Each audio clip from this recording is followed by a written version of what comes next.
Now,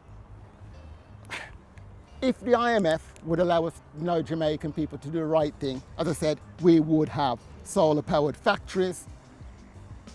But what we have instead is BPO or call centres and tourism. Not the things that we actually need. Then let's fast forward now to COVID. As I said, every year the government is spending $1 billion of the people's money to pay off the debt. In COVID, you'd have thought they'd say, let's stop for the 2 years and invest that money. As I said, you do say 200 million for the poor, the other 800 million, you invest to create jobs, as I said, in solar power, wind, waste to energy, and create jobs at the same time. And remember again, this pays for itself. It is not spending, it is investment. But no, they haven't. They've continued to make the people suffer. And you know how much they gave the Jamaican people, the poor? $10,000. That's all the Jamaican people have received, which works out as something like about 67 US dollars. That's all they've given them from May 2020 to today. That's all they've given the Jamaican people.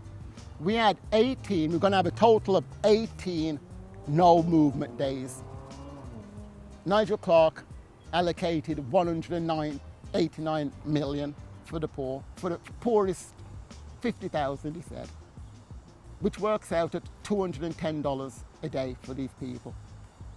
But at the same time, I'm going to say it again, we have 3.4 billion sitting in the reserves. I don't get it. I don't get it. In February, the reserves were 3.2 billion. February, 2020. Now, there are 3.4 billion. Explain to me how the reserves can be going up during a pandemic. Explain that to me. Now, yesterday, the Prime Minister, and everybody needs to go and see this he's got it on Twitter, and I'm sure it's on Facebook. He had this meeting with the IMF and the UN, all these people. They had this meeting about poverty and COVID and building back stronger, or all the buzzwords that they use. I've got a reason, let's see if I wrote this down. The Prime Minister said that Jamaica's a heavily indebted country, and that's why we're struggling.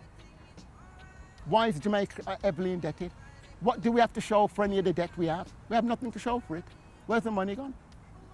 Where's the money gone? We can't see anything for the money. It's just disappeared.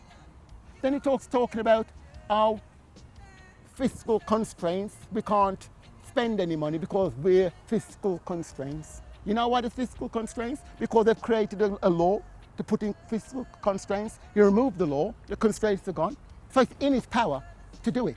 But he lies to the people and talks about and lies and tells them about fiscal constraints that he and the World Bank and the IMF have orchestrated. He also said, invest in green technologies. Unbelievable bloke. Invest in green, what I've just been talking about. You know what he's doing?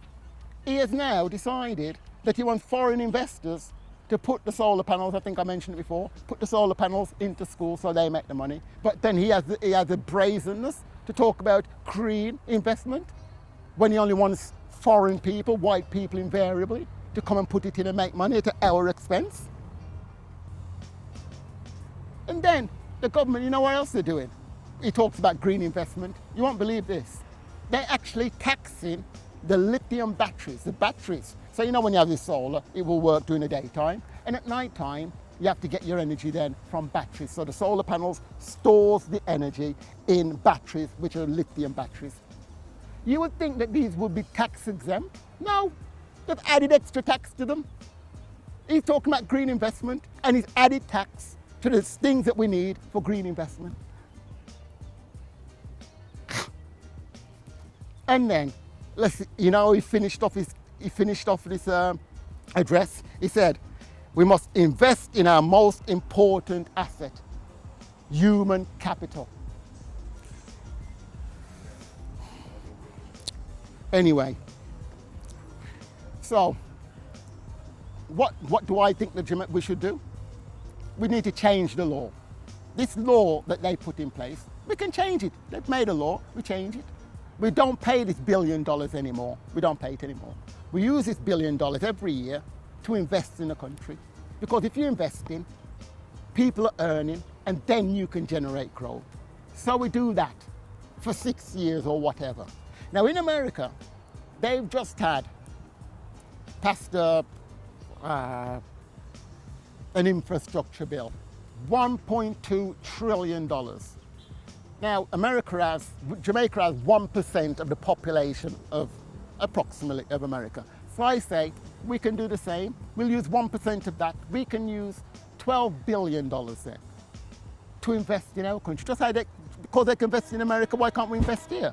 And I'm not saying to borrow the money.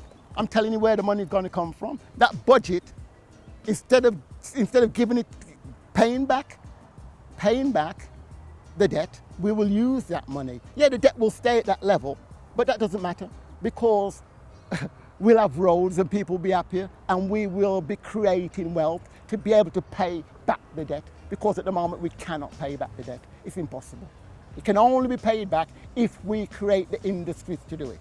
Call centres, tourism and mining can't do it. We know that. The proof is there. The proof is there. We have austerity. If it was working, we wouldn't have austerity. We wouldn't. It's simple. So we know for a fact it doesn't work. We know it for a fact. So Jamaican people, don't fool yourselves and think anything's going to get better. We have to change things. We can only but change things.